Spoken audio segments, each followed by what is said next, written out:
औज़ुबिल्लाहिमिनश्शैतानिर्रजीम बिस्मिल्लाहिर्रहमानिर्रहीम। Dear students, उम्मीद करता हूँ कि आप लोग जो हैं वो खैरियत से होंगे। तो आज जो हमने टॉपिक चूज़ किया है स्टडी करने के लिए, वो बड़ा ही इंटरेस्टिंग टॉपिक है। आपको ऊपर दिखाई दे रहा होगा कि इसमें हमने क्या क्या जो है वो स्टडी करना है। देखें, जो कैनिज़ारो रिएक्शन है, पहले तो मैं आपको बताता हूँ कि ये टॉपिक मैंने कहाँ से लिया है। ये टॉपिक एफएससी पार्ट 2 के चैप्टर नंबर 12 से लिया गया है।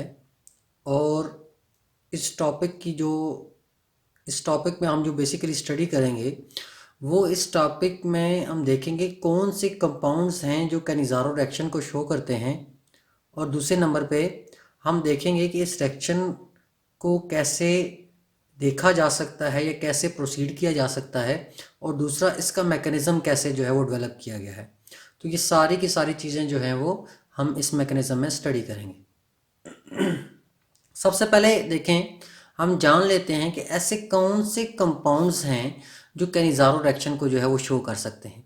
देखें, कैनिज़ारो रिएक्शन जो है ये बेसिकली उन कंपाउंड्स के लिए है जिनके पास अल्फ़ा हाइड्रोजन जो है वो नहीं होती।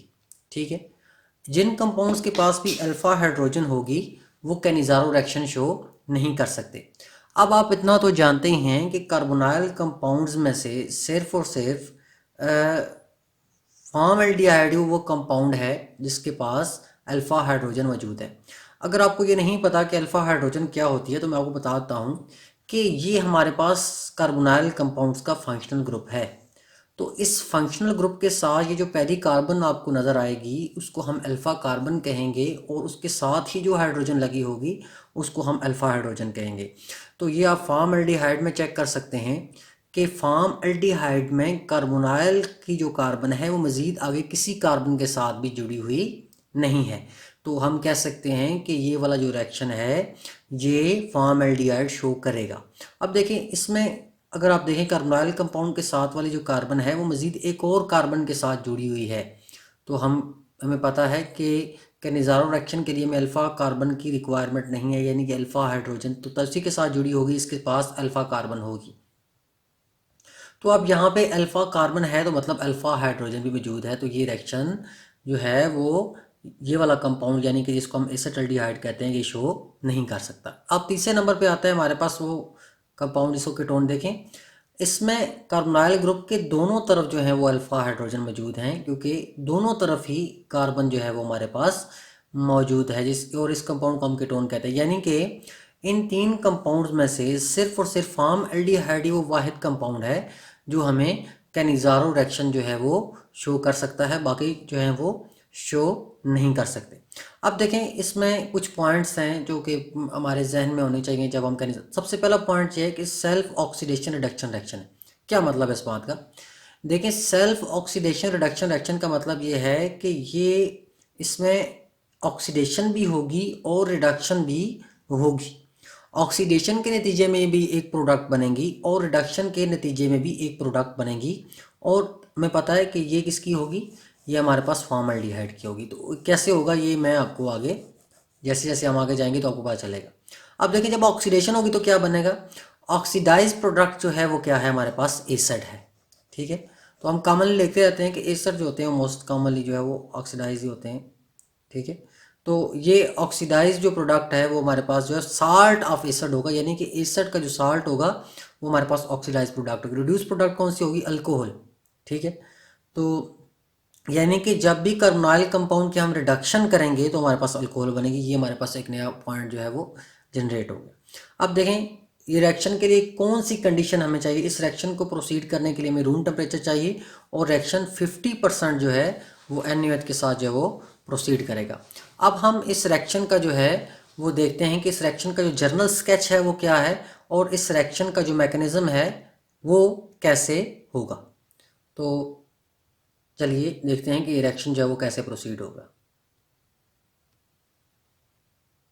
अच्छा, तो सबसे पहले हम जो है वो देख लेते हैं कि ये वाला जो रिएक्शन है, ये रिएक्शन हमारे पास जो है वो कैसे होगा इसका। तो रिएक्शन हम लिख लेते हैं। ठीक है जी, ये अब मैंने रिएक्शन लिख लिया कि रिएक्शन हमारे पास कैसे होगा। तो सबसे पहले क्या होगा, फॉर्मल्डिहाइड जो है वो रिएक्ट करेगा बेस के साथ। मैं आपको बता चुका हूँ कि जब ये बेस के साथ रिएक्ट करेगा तो बेस के साथ रिएक्ट करने के नतीजे में हमारे पास दो प्रोडक्ट बनेंगे, एक ऑक्सीडाइज प्रोडक्ट और एक रिड्यूस प्रोडक्ट। तो एक हमारे पास क्या होगा, अल्कोहल बनेगी, और एक हमारे पास क्या होगा, सॉल्ट बनेगा, किसका, एसिड का। देखिए इस रिएक्शन को देख के हमें ये कोई चीज़ क्लियर नहीं हो रही कि ये रिएक्शन जो है वो कैसे प्रोसीड हो रहा है, इस रिएक्शन में कौन कौन सी जो है वो चीज़ें जो हैं वो आगे किस तरह से बनी हैं। तो इसको हमें देखने के लिए हमें क्या करना पड़ेगा, हमें इस रिएक्शन का मैकेनिज़्म जो है वो डेवलप करना पड़ेगा। तो हम इस रिएक्शन का जो मैकेनिज़्म है उसको देखते हैं कि इस रिएक्शन का मैकेनिज़्म जो है वो कैसे होता है। तो मैकेनिज़्म जो है वो हम इसका देख लेते हैं। देखिए मैकेनिज़्म बड़ा सिंपल सा है। सबसे पहले देखें कि मैकेनिज़्म में जब हम कोई भी चीज़ को डेवलप करते हैं तो सबसे पहले हमें क्या देखना होता है, सबसे पहले हमें देखना होता है कि इसमें कौन सी चीज़ जो है वो न्यूक्लियोफाइल या इलेक्ट्रोफाइल के तौर पे एक्ट करेगी। न्यूक्लियोफाइल क्या होता है, न्यूक्लियोफाइल वो होता है जो कि न्यूक्लियस लविंग होता है, यानी कि पॉजिटिव चार्ज के लिए अट्रैक्शन रखता है। और इलेक्ट्रोफाइल क्या होता है, इलेक्ट्रोफाइल वो होता है जो है वो नेगेटिव चार्ज के लिए अट्रैक्शन रखता है, यानी कि इलेक्ट्रॉन लविंग होता है। अब इसमें देखिए हमने NaOH को यूज़ किया है। अगर हम NaOH को आयोनाइज करें तो देखें क्या होगा। NaOH आयोनाइज होने के बाद हमारे पास दो चीज़ें हमें बना के देगा, एक Na पॉजिटिव और OH नेगेटिव।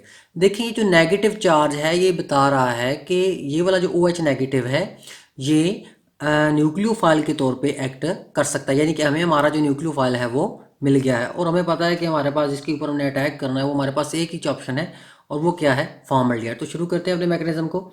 ये हमारे पास है HCH double bond O plus OH negative. अब देखें इस मैकेनिज्म को हम स्टेप बाय स्टेप, थोड़ा सा लेंथी होगा लेकिन आपको समझ आने के लिए मैं इसको थोड़ा सा डिटेल में आपको बताता हूँ। देखें ये हमारे पास हमने देख लिया कि हमारे पास न्यूक्लियोफाइल है।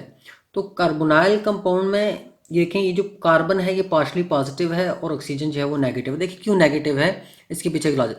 कार्बन चौथे ग्रुप का मेंबर है। किसी चीज़ के ऊपर पॉजिटिव चार्ज तब आता है जब उसके सारे के सारे इलेक्ट्रॉन्स जो होते हैं वो यूटिलाइज हो जाते हैं किसी भी रिएक्शन में। तो अब देखें ये वाली जो कार्बन है इसने एक इलेक्ट्रॉन इस हाइड्रोजन को दिया हुआ है, दूसरा इलेक्ट्रॉन उसने इस हाइड्रोजन को दिया हुआ है, जबकि जो बाकी दो इलेक्ट्रॉन बचते हैं वो उसने ऑक्सीजन के साथ शेयर किए हुए हैं। अगर हम ऑक्सीजन को देखते हैं तो उसके ऊपर जो नेगेटिव चार्ज है वो किस वजह से है, पार्शली क्योंकि उसके पास 6 इलेक्ट्रॉन हैं, 2 इलेक्ट्रॉन उसके शेयर हैं, लेकिन उसके बाद अभी भी 4 इलेक्ट्रॉन मौजूद हैं, इसकी वजह से ऊपर क्या है, नेगेटिव चार्ज। नेगेटिव कभी भी नेगेटिव के ऊपर अटैक नहीं करता क्योंकि नेगेटिव नेगेटिव के इलेक्ट्रॉन को रिपेल करेगा। तो इसका मतलब ये है कि ये वाला जो नेगेटिव चार्ज है ये इस इलेक्ट्रोपॉजिटिव कार्बन के ऊपर अटैक करेगा। जब इस इलेक्ट्रोपॉजिटिव कार्बन के ऊपर अटैक करेगा तो क्या होगा, कार्बन के बाण हो गए जी भैया 5, 1 2 3 और 2 5। तो 5 बाण जो है वो कार्बन बना ही नहीं सकता, वो तो मैक्सिमम 4 बाण बनाता है। तो क्या होगा, तो ये वाला बाण जो अपने आप को रीअरेंज करेगा और ये बाण किसके ऊपर चला जाएगा, ऑक्सीजन के ऊपर। तो क्या होगा, होगा HCH नेगेटिव OH। अब ये जो OH है ये यहाँ पे भाई अटैच हो चुका है, आपको ये नज़र आ रहा है। तो अब अगले स्टेप में क्या होगा जी, देखिए अगले स्टेप में दूसरा जो हमारे पास मॉलिक्यूल है किसका, फॉर्मल्डिहाइड का, वो उसके साथ अटैच होगा। किस तरह से अटैच होगा मैं आपको बताता हूँ। देखिए HCH double bond O plus HCH O negative और OH। देखिए अगर हम इसकी रीअरेंजमेंट करें तो रीअरेंजमेंट से हमें इसके जो रिएक्शन है या उसका जो मैकेनिज्म है वो हमें क्लियरली इंडिकेट हो जाएगा। ये जो नेगेटिव चार्ज है ये क्या होगा, ये इंटरनल साइड के ऊपर मूव करेगा। जब ये नेगेटिव चार्ज इंटरनल साइड के ऊपर मूव करेगा तो क्या होगा, कार्बन के बाण कितने हो जाएंगे, 5। तो ये वाला इलेक्ट्रॉन जो आपको 2 लगे, एक इलेक्ट्रॉन और 2 इलेक्ट्रॉन, 2 इलेक्ट्रॉन जो है वो कार्बन के पास, जहाँ पे जो हाइड्रोजन के पास, तो ये दोनों के दोनों इलेक्ट्रॉन किसको मिल जाएंगे, हाइड्रोजन को। देखें हाइड्रोजन की स्टेबिलिटी है कि कम से कम उसके वैलेंस शेल में 2 इलेक्ट्रॉन जो है वो आने चाहिए उसको अपना वैलेंस शेल कंप्लीट करने के लिए, ताकि वो कम से कम हीलियम की इलेक्ट्रॉनिक कन्फिगरेशन गेन कर ले। तो जब इसके पास ये 2 इलेक्ट्रॉन आएंगे तो ये हाइड्रोजन से हाइड्राइड बन जाएगा और ये किसके तौर पर यूज़ होगा, ये न्यूक्लियोफाइल के तौर पे यूज़ होगा। तो अब इसका फ़ायदा क्या होगा, ये जो कार्बन है ये हमें पता है पार्शियल पॉजिटिव है, ये नेगेटिव है। तो ये इलेक्ट्रॉन है ये क्या होंगे, इस कार्बन के ऊपर अटैक करेंगे। जब इस कार्बन के ऊपर अटैक करेंगे तो कार्बन के बॉन्ड अगेन कितने हो जाएंगे, 5। तो ये वाला बॉन्ड किसके ऊपर आ जाएगा, ये बॉन्ड ऑक्सीजन के ऊपर आ जाएगा। तो क्या बनेगा, ये बनेगा हमारे पास, ये हमारे पास बनेगा HCH O negative plus HOC double bond और ये H। इसको हम कहते हैं फॉर्मिक एसिड। अब देखें कि ये जो ऑक्सीजन है ये इलेक्ट्रोनेगेटिव है, और ये क्या देखें, ऑक्सीजन इलेक्ट्रोनेगेटिव है और स्मॉल साइज भी। इसको किसी पॉजिटिव चीज़ की ज़रूरत है ताकि ये अपने आप को क्या कर सके, अपने आप को स्टेबल कर ले। तो फिर क्या है, ये अभी अपने आप को स्टेबल करेगा तो क्या होगा, ये वाला जो नेगेटिव चार्ज है ये क्या होगा, ये इस प्रोटॉन के ऊपर अटैक करेगा और ये वाला बॉन्ड किसके ऊपर चला जाएगा, ऑक्सीजन के ऊपर। तो क्या बनेगा, तो बनेगा हमारे पास HCHOH plus HC double bond O negative. अब ये जो O नेगेटिव है इसने खुद को स्टेबलाइज करना है, नेगेटिव चार्ज, इसको हम कहते हैं मेथॉक्साइड आयन, जो कि अब देखें ऑक्सीजन के ऊपर जो नेगेटिव चार्ज है इसकी वजह से बड़ा रिएक्टिव हो चुका है। तो उसकी रिएक्टिविटी को हमने कंट्रोल करना है, इसको स्टेबल करना है। तो कैसे हम इसको स्टेबलाइज कर सकते हैं, हम इसको स्टेबलाइज इस तरह से कर सकते हैं कि हम इसको बेस के साथ रिएक्ट करवाएंगे। जब इसको बेस के साथ रिएक्ट करवाएंगे तो इसके अंदर जो पॉजिटिव ये जो ऑक्सीजन है, ये सोडियम है, ये सोडियम इस ऑक्सीजन के साथ मिलकर इसको स्टेबलाइज कर देगा, इसके चार्ज को बैलेंस कर देगा। किस तरह से, HC double bond ONA plus OH negative. अब देखें ये जो बेस है ये एंड के ऊपर हमारे पास क्या हो चुकी है, ये एंड के ऊपर हमारे पास अगेन जो है वो रीजनरेट हो चुकी है। इसका मतलब क्या है कि ये रिएक्शन जो है इसने इसको कैटलाइज किया है, इस रिएक्शन में ये खुद यूज़ नहीं हुई। तो रिएक्शन को कैटलाइज, अब इस यानी कि NaOH इस रिएक्शन में प्रोसीड कर रही है, 50% NaOH के साथ ये रिएक्शन हो रहा है। तो ये रिएक्शन जो है, अब देखें ये रिएक्शन हम कंसनट्रेटेड बेस इसलिए यूज़ कर रहे हैं क्योंकि ये रिएक्शन जो है ये आसानी के साथ वीक बेस के साथ प्रोसीड नहीं करता। तो इस रिएक्शन को प्रोसीड करने के लिए हमें जो बेस चाहिए वो क्या होनी चाहिए, स्ट्रांग होनी चाहिए। तो मैकेनिज्म को मैं एक मतलब फिर रिपीट कर, सबसे पहले जो है वो न्यूक्लियोफाइल कार्बोनाइल के साथ ऊपर अटैक करेगा।